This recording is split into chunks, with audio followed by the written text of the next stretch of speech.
Hello everyone. आज का हमारा टॉपिक है हेल्पिंग वर्ब मीन्स सहायक क्रिया। हेल्पिंग वर्ब का काम होता है हेल्प करने का। जो मेन वर्ब है, मेन वर्ब की हेल्प करने का काम होता है हेल्पिंग वर्ब का। हेल्पिंग वर्ब को ऑक्सिलरी वर्ब भी बोलते हैं। इसको हम दो पार्ट में डिवाइड करते हैं। एक होता है हमारा प्राइमरी वर्ब, एक होता है हमारा मोडल वर्ब। तो मोडल वर्ब जितने भी सारे मैंने वीडियो बनाई हुई है, बट इससे आगे एक वीडियो छोटा सा बना लेंगे, उसमें सभी मॉडल्स को एक साथ रख लेंगे। अभी हम बात करते हैं कि प्राइमरी वर्ब में कौन कौन सी हेल्पिंग वर्ब यूज़ होती है। तो चलिए प्रैक्टिस करते हैं। फर्स्ट,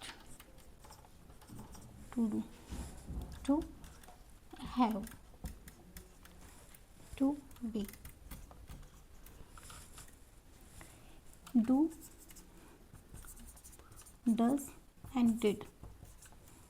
फिर आता है हमारा has, have and had, is, am, are, was and were. अब आप देखोगे ये जो हेल्पिंग वर्ब हमारी कॉमन हेल्पिंग वर्ब्स है, इनको हम यूज़ करते हैं प्रेजेंट में और पास्ट में। यहाँ पे हमारा फ्यूचर का कोई वो है नहीं, क्योंकि फ्यूचर में हम यूज़ करते हैं विल। तो विल क्या है? विल हेल्पिंग वर्ब तो है, लेकिन उसको हम मोडल वर्ब में यूज़ करते हैं। अभी हम देखते हैं कि डू, डज और डिड का यूज़ हम कहाँ करते हैं। डू डज यानी कि जब हम सिंपल सेंटेंस बनाते हैं, वहाँ पे हम नेगेटिव सेंटेंस जब बनाते हैं तो वहाँ पे हम डू डज का यूज़ करते हैं। तो इनके साथ हमेशा वर्ब की फर्स्ट फॉर्म आएगी, वर्ब की फर्स्ट फॉर्म। और डू डज का यूज़ हम करते हैं नेगेटिव में, ये लिख देते हैं, यानी कि नेगेटिव में। फिर हम करते हैं इंट्रोगेटिव में, इंट्रोगेटिव नेगेटिव आ जाता है, या फिर हमारा आता है इम्पेसिव, यानी सेंटेंसेस होते हैं। तो आप एग्जाम्पल देखोगे तो आपको समझ में आएगा। और डिड का यूज़ हम करते हैं पास्ट में, वर्ब की फर्स्ट फॉर्म। फिर आते हैं हमारा ये हैज़ हैव। हैज़ हैव का हम यूज़ करते हैं प्रेजेंट, प्रेजेंट परफेक्ट में। और हैड का यूज़ हम करते हैं पास्ट परफेक्ट में। इनके साथ हमारे वर्ब की थर्ड फॉर्म यूज़ होगी। फिर करते हैं हम is, am, are and was, were. इनका यूज़ हम कहाँ करते हैं, यानी कि इनका यूज़ हम करते हैं कंटिन्यूस में, यानी कि सिंपल सेंटेंस को छोड़ के कंटिन्यूस में करते हैं। प्लस इनको हम करते हैं पैसिव वॉइस में, पैसिव वॉइस में इनका यूज़ करते हैं। इनका यूज़ हम करते हैं इनके साथ जो वर्ब की फर्स्ट, एक तो आती है फोर्थ फॉर्म, वर्ब की फोर्थ फॉर्म। जब हम पैसिव वॉइस बनाते हैं तो वहाँ पे आती है हमारी इसकी वर्ब की थर्ड फॉर्म। अभी आप एग्जाम्पल देखोगे तो और आपको अच्छे से क्लियर होगा। तो चलिए प्रैक्टिस करते हैं, एग्जाम्पल देखते हैं इनका यूज़ कहाँ करना है, कैसे करना है। और ये जो हमारा इज है, हमारी ये जो हेल्पिंग वर्ब है हमारी, इनको तो बहुत डिटेल में समझेंगे, क्योंकि इनके अलावा इनका और भी यूजेस होते हैं। तो चलिए, डू, डज एंड डिड का यूज़ हम कहाँ करते हैं। डू का यूज़ हम करते हैं प्लूरल सब्जेक्ट के साथ, और डज का यूज़ करते हैं हम सिंगुलर सब्जेक्ट के साथ। बाकी हमारा बचता है डिड। तो डिड हम सभी सब्जेक्ट के साथ यूज़ करते हैं। डू, तो प्लूरल सब्जेक्ट कौन कौन से होते हैं हमारे?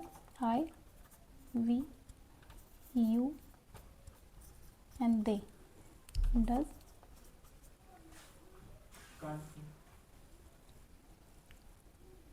he, she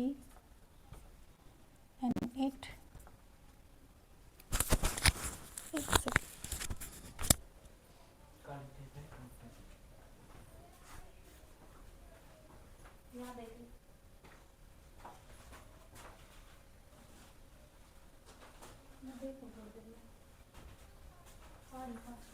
है वैसे।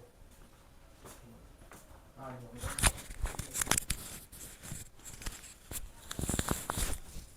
तो चलिए प्रैक्टिस करते हैं। अब वह मार्केट नहीं जाता है। मैंने बताया कि नेगेटिव और इंट्रोगेटिव सेंटेंस जब होते हैं वहाँ पे हम डू डज का यूज़ करते हैं। इसके अलावा कहाँ करते हैं वो आप प्रैक्टिस करोगे तो पता चलेगा। वह मार्केट नहीं जाता है, he does not go to the market. वह मार्केट नहीं जाता है। नेक्स्ट, क्या वह पढ़ाई करता है। अभी देखो इंट्रोगेटिव सेंटेंस से क्या वह पढ़ाई करता है। डज ही स्टडी, क्या वह पढ़ाई करता है, डज ही स्टडी। मैंने उसे नहीं देखा। आई डोंट सी हिम, मैंने उसे नहीं देखा। नेक्स्ट, क्या तुम्हें कॉफ़ी पसंद है? डू यू लाइक कॉफ़ी, क्या तुम्हें कॉफ़ी पसंद है? ये भी इंट्रोगेटिव सेंटेंस है। वह क्रिकेट नहीं खेलती है।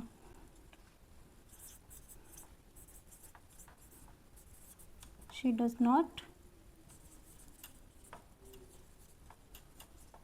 प्ले क्रिकेट, वह क्रिकेट नहीं खेलती। She does not play cricket. Next, वह ऑफिस नहीं गया। अब ये देखो, ये हमारा पास्ट सेंटेंस है।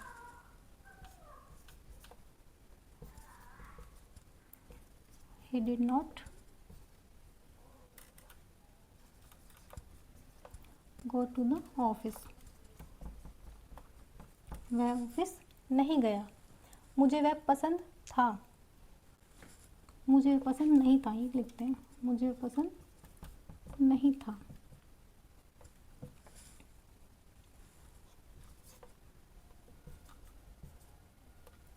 I did not like that, मुझे वह पसंद नहीं था। क्या तुमने खाना खाया? डिड यू ईट फूड, क्या तुमने खाना खाया? मुझे तुम पसंद हो, मैंने बोला कि मुझे तुम पसंद हो। यहाँ पे देखा हमने डू का यूज़ किया, डिड का यूज़ किया, और हाँ, डू डज एंड डिड का यूज़ हमारा हो गया। नेक्स्ट सेंटेंस हमारा मुझे तुम पसंद हो। मैंने बोला था कि इसके अलावा, यानी कि डू डज के अलावा, डू डज एंड डिड, इनका यूज़ हम और कहाँ कर सकते हैं? एक होते हैं हमारे एम्फेसिस, यहाँ पे भी हम इसका यूज़ कर सकते हैं। यानी कि यहाँ पे हम अपनी बात को कैसे बोलते हैं, यानी कि एक हम बोलते हैं कि बहुत नॉर्मली बोलते हैं, एक हम बोलते हैं कोई वर्ड को जोर दे के बोलते हैं, तो वो होते हैं हमारे एम्फेसिस वर्ड। एग्जाम्पल देखोगे कि मुझे तुम पसंद हो, मैंने बोला मुझे तुम पसंद हो, सिंपल आई लाइक यू, यही होता है। लेकिन मुझे तुम पसंद हो, जब जोर देके हमें बोलना होता है कि मुझे तुम पसंद हो, तो वहाँ पे हम यूज़ क्या करते हैं? वहाँ पे हम ये वर्ड का यूज़ करते हैं। एग्जाम्पल देखिए, आई लाइक यू, जब मैंने जोर देके बोला कि मुझे तुम पसंद हो, तो यहाँ पे मैंने लिखा आई डू लाइक यू। यहाँ पे हमारा सेंटेंस ये होता है। जब हम यहाँ पे डू ऐड करते हैं तो हम बोलते हैं एम्फेसिस इसको। नेक्स्ट, मैं पढ़ाई करता हूँ, या आप बोलते हो कि मैं पढ़ाई करता हूँ, आई स्टडी, यही बोलते हो, आई स्टडी। आपने बोला कि मैं पढ़ाई करता हूँ, लेकिन मैं, जब आप यही बात को जोर दे के बोलते कि मैं पढ़ाई करता हूँ, तो वहाँ पे आप एक बार डू ऐड करते हो।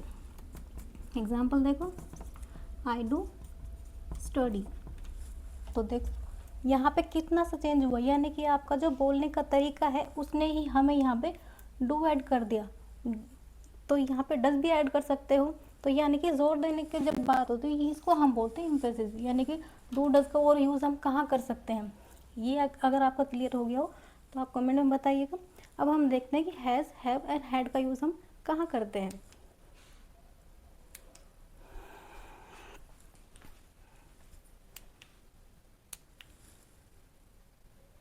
अब हम बात करते हैं helping verb is, am, are and was verb का यूज़ हम कहाँ करते हैं। सिंपल सेंटेंस को छोड़ के इनका यूज़ हम करते हैं कॉन्टिन्यूस टेंस में, और यहाँ पे हमारे वर्ब की फोर्थ फॉर्म यूज़ होती है। बट इनके अलावा अगर हम इनका यूज़ करते हैं पैसिव वॉइस में करते हैं, तो वहाँ पे हमारे वर्ब के साथ थर्ड फॉर्म का यूज़ होता है। कुछ एग्जाम्पल देखिए देते हैं, इज, एम, आर, वॉज, वर। वह एक अध्यापक है, ही इज ए टीचर। अब मैंने आपको बोला कि हेल्पिंग वर्ब का काम क्या होता है, मेन वर्ब की हेल्प करने का काम होता है, लेकिन यहाँ पे हमारी कोई मेन वर्ब है ही नहीं। तो यहाँ पे ही इज़ ए टीचर, यानी कि बताया गया है कि वह एक टीचर है। तो यहाँ पे जो इज़ है उसका काम क्या है, यहाँ पे एक यानी कि बताने का काम है, स्टेट बताने का भी काम होता है हमारा इसका। तो यहाँ पे ये जो हमारी हेल्पिंग वर्ब है, ये क्या है, एक लिंकिंग वर्ब है। नेक्स्ट, वे खेल रहे हैं, दे आर प्लेइंग। तो यहाँ पे तो हमारी जो मेन वर्ब है उसकी हेल्प की हमारी किसने की, आर ने की, दे आर प्लेइंग, हम जा रहे हैं, वी आर गोइंग। नेक्स्ट, मैं पढ़ा रही हूँ, आई एम टीचिंग। नेक्स्ट, कुत्ता भौंक रहा है,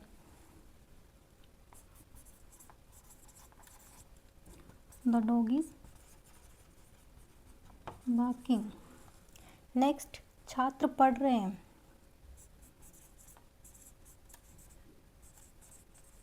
द स्टूडेंट्स आर, पढ़ रहे हैं तो स्टडिंग, छात्र पढ़ रहे हैं, द स्टूडेंट्स आर स्टडिंग। अब हमारी हेल्पिंग वर्ब क्या है, ये हमारी लिंकिंग वर्ब है, ये हमारी हेल्पिंग वर्ब है, ये भी हेल्पिंग वर्ब है, helping verb, helping verb and helping verb, यानी कि जो काम हो रहा है उसकी हेल्प किसने की है, हमारी इज एम आर ने की, यानी कि प्रेजेंट में हम यूज़ करेंगे इज एम आर। और यहाँ पे हमारे जब आते हैं तो वर्ब की हमारी फोर्थ फॉर्म यूज़ होगी, इन बेस फॉर्म के साथ हमारी आई एन जी फॉर्म का यूज़ होता है। नेक्स्ट, नेहा रो रही थी, अब ये हमारा है पास्ट फॉर्म है, यानी कि यहाँ पे हम यूज़ करेंगे वॉज एंड वर। नेहा रो रही थी, Neha is, Neha was, Neha was crying, या फिर हम बोल सकते हैं weeping। नेक्स्ट, मैं पढ़ा रही थी, आई वॉज टीचिंग। नेक्स्ट, बारिश आ रही थी, बारिश जब भी आए तो हमारा यहाँ पे बारिश के साथ बारिश जब यूज़ करते तो हम इट यूज़ करते हैं, इट वॉज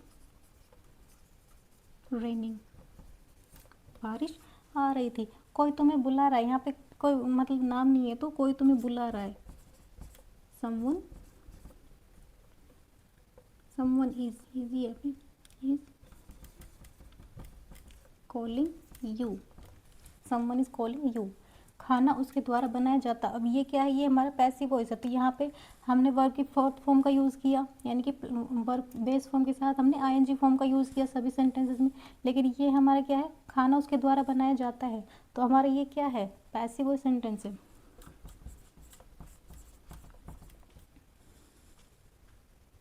आ रही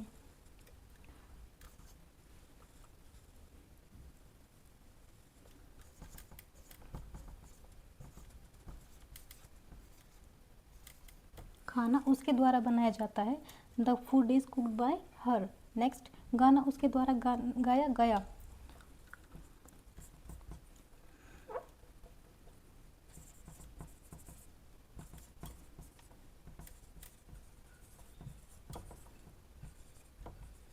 गाना उसके द्वारा गाया गया, song was sung by him, गाना उसके द्वारा गाया गया। तो यहाँ पे हमारा क्या था, प्रेजेंट में आई यूज़ किया, पास्ट में हमने वॉज यूज़ किया।